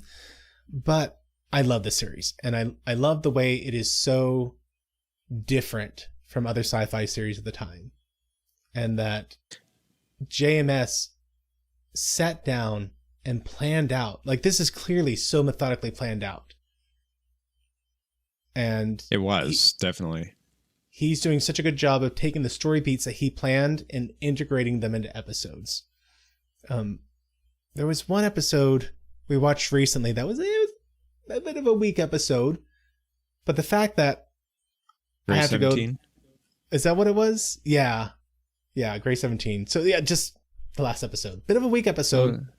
The B plot was pretty good.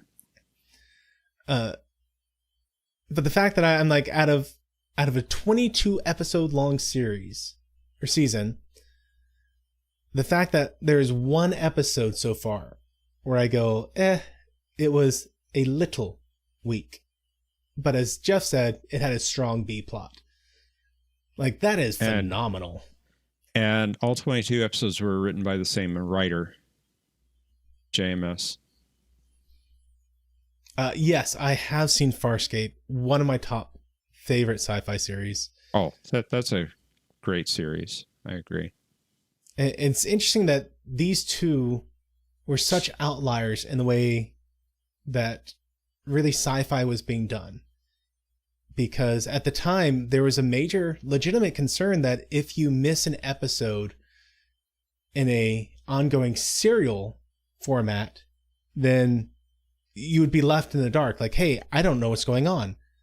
Something happened last week. I didn't record it. Who knows when I'm going to be able to see it again? And so stations were a little reluctant to do a serial in a sci-fi series. And I think the fact that Farscape, which I think Farscape came out, was it 97?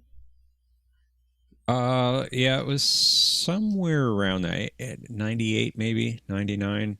99. Late 90s. So Farscape came out 5 years after Babylon 5 first, 6 years after Babylon 5 first aired. Yeah, if you count the pilot episode. There was almost a year gap between that and the first season. So, I mean, honestly, Babylon 5 really was being quite the trailblazer on American stations at the very least. In many ways, it was. And now you have almost everything that's serialized. Yeah. Because you have streaming. And you can watch as many episodes as you want in a row. And I honestly miss the serial stuff. I wish that we would have this episodic standalone stuff.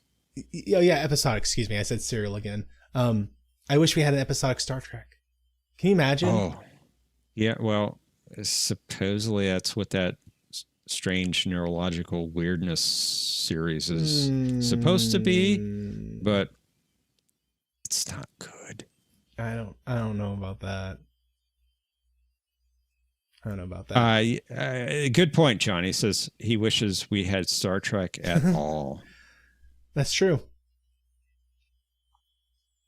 And yeah, well, okay, so to be fair, Mr. Miles, at this time, sci-fi shows were starting to reincorporate religion back into them. But it was more of a New Age-based religion. Deep Space Nine is one of my favorite go-tos for this one. That it was very much, religion was a central part of Deep Space Nine.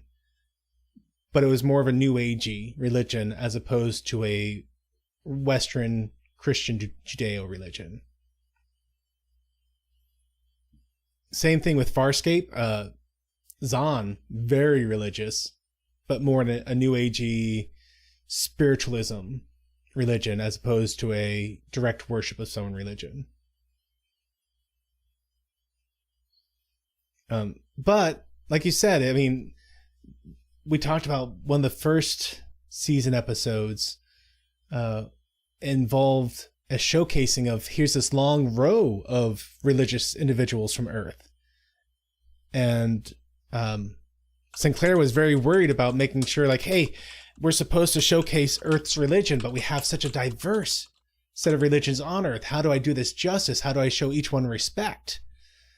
And they did a really good job in that episode of being respectful with, like, just recognizing there's a diversity of religion on Earth. And in this episode, they did the same thing. They're like, you know, we got Christians, we got rabbis, we got a Muslim, and we got the monk, who technically Christian-esque, but more just religious in nature.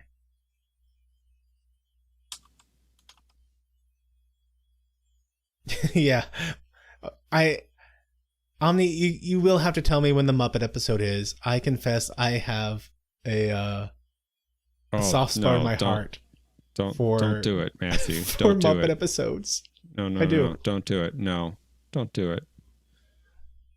I mean, okay, as a short and a anniversary episode of Stargate, okay, maybe. That was fun. But as an episode of a dramatic series, no, don't do it. Just don't. It's got to be better than the musical one. You had to bring that one up. I did. Thomas, I would be so curious. No, wait. I was going to say I'd be so curious to see an honest take on Star Trek done with Muppet characters. But as a parody, okay. As a part of what's supposed to be official Star Trek, I use suppose very strongly in that sentence. No. Spock singing "It Ain't Easy Being Green-Blooded." But no, I recently put in Discord a YouTube video that was a parody using, okay, I'm pretty sure it's all Blender, done in Blender or some sort of CG software, but it looked like they were puppets. Was that the Doomsday Machine? Yes. Yeah, that I liked it. I liked that, but it wasn't real Star Trek. Yeah. Yeah, 100% just it wasn't produced by the show itself. Yeah. So that was fine. That was fine. I enjoyed it for what it was. Kermit would be Kirk. Captain's log, stardate 45123. That was good. Thank you. I'm going to stop on my head. So, see, Mr. Miles, this is how easily distracted I am. I think this episode was a really fun one. I think it progressed the plot very well. I think it solidified Londo's path to emperorhood. He's really solidifying his power. Miss Piggy would be Worf. Who would be Data? Would it be Beaker or would it be probably Skeeter? Um, And then Scooter would have to be Lore. Oh, it writes itself. oh dear. What have we done? Rolf would be down in Tim Ford. Benson and Beaker would be in the warp core engineering. Oh my goodness, we're gonna have nightmares from this stream. Fozzie, I guess we could have him being the doctor. Ozzy as the doctor. Huh. Okay. I'm picturing him more as Worf, but Well, now you got me doing it. Miss Piggy would make a good Worf. I don't know about that. A lot of anger there. Well, yeah, they probably would make her Troy, though. The Swedish chef as Neelix.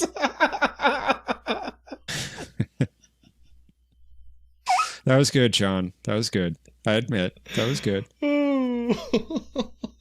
Dr. McCoy would be Sam Eagle. Yes, thank you, Melphasis. Okay.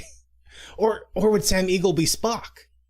Very stoic? Miss Piggy is Luxwana. Oh, you guys. Luxwana Troy, huh? You guys are too good. Okay.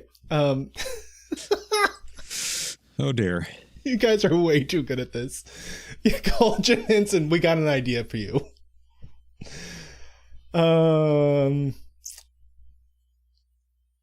Wow. You guys have derailed me so solidly. I'm impressed. Oh, but if you don't need much coaxing to do that. If Gonzo is Riker, that would make Camilla Troy. Yeah, oh, we're definitely mixing Star Treks. 100%. I'm going to have to go to, like, ChatGPT and ask it to make a picture of the Muppets using what we've said here. Thank you, everyone. Oh, my goodness. What have we done? I don't think I'm coming back from this, guys. I think I'm solidly thrown off. Great episode. I'm looking forward to next week. Let's get into a prediction here. Oh, I thought maybe you weren't going to do a prediction. No, I got to do. So, Mr. Miles, one of the last things I do each week is I love to be wrong, and so I make a prediction about what the episode will be next week based solely on the title. And John, you were actually pretty spot on this week with your connection. Well done. Well done. Someone in the chat earlier was asking me what did I think The Rock was referring to. And it's a bit surface level perhaps, but I do think The Rock was 100% what the song was doing, where Rifa thought that he was going to a place of safety in usurping Londo's plan, and what he thought was a place of safety ended up just to being a plot to take him out. So I say surface level, but I didn't get it. So do with that what you will. Next week, Season 3, Episode 21 is called Shadow Dancing.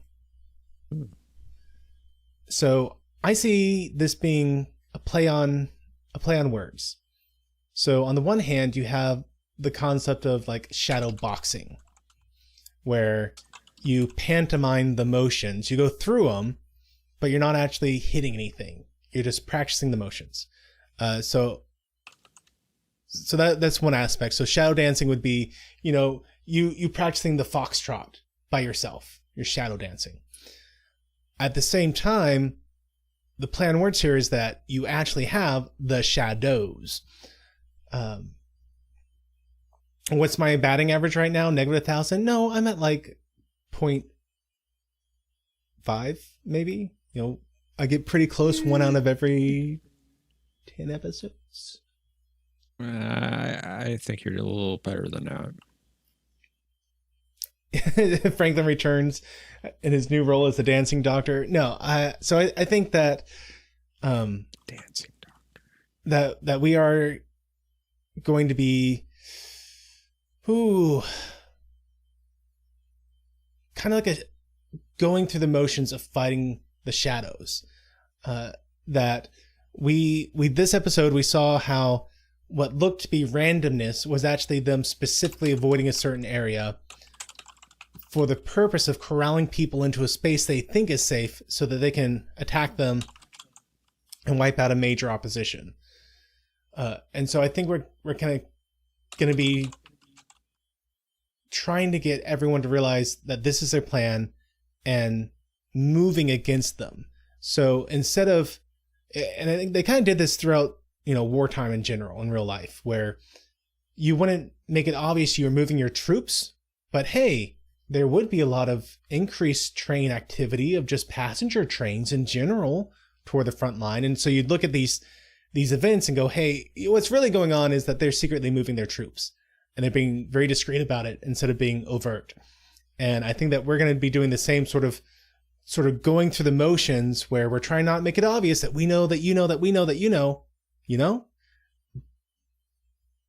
maybe one too many knows. We're not going to make it obvious that we've figured out the plan, but we are shadow dancing with the enemy as we're trying to maneuver them into where we want them without being ourselves maneuvered into where they want us. And it's gotta end on a major beat. There has to be a strong reason for Sheridan to go to Zahadum the following week. And we've talked about this several times throughout the season that Sheridan's been warned, when you go to Zahadum, you will meet your doom or your death. And one of the last things Kosh told him was, without me, you will fall if you go to Zahadum. Do not go. So there has to be a strong reason at the end for Sheridan to need to go to Zahadum. Like, I don't think they're going to cliffhanger this. But I do think the end of the episode will set up the framework so that in the next episode, Sheridan will be pushed to Zahadum. And we're going to get to Z minus 0 days. Oh, goodness. Josh is saying that he put the Muppet Cast into Discord.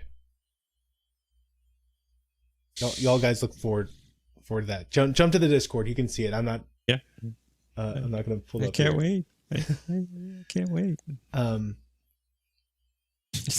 So I don't know. I don't know what that is. I just think in general that's going to happen to set things up. And that's my prediction for next week. I like your idea of shadow boxing. We'll find out if I'm right. Both sides trying to outmaneuver each other and get the other side into the position they want them without getting caught. And wow, what was that? Oh, I opened Discord and it blocked your window just enough. There we go. OBS is finicky about the window capture. If there's a full screen window in front of the window is capturing, it won't display your window for some reason. Okay. Sorry about that. It just looked like this bright shining light on your face. It's like, oh, where'd that come from? Sorry. Oh goodness. But that sounds like an exciting episode next week, Matthew. It does. Okay. We'll see how close you come. The Discord, it's just the ideas. There's not an image in there yet. I'll get an image in here later. You'll be up until 3 a.m. doing this. I might. See what you've done to him. He's just recovering from sickness. Do you want him to get sick again?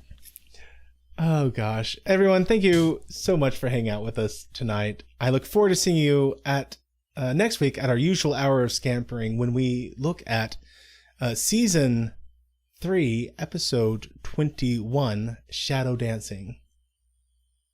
Can't wait for that. Everyone have a great week. See ya.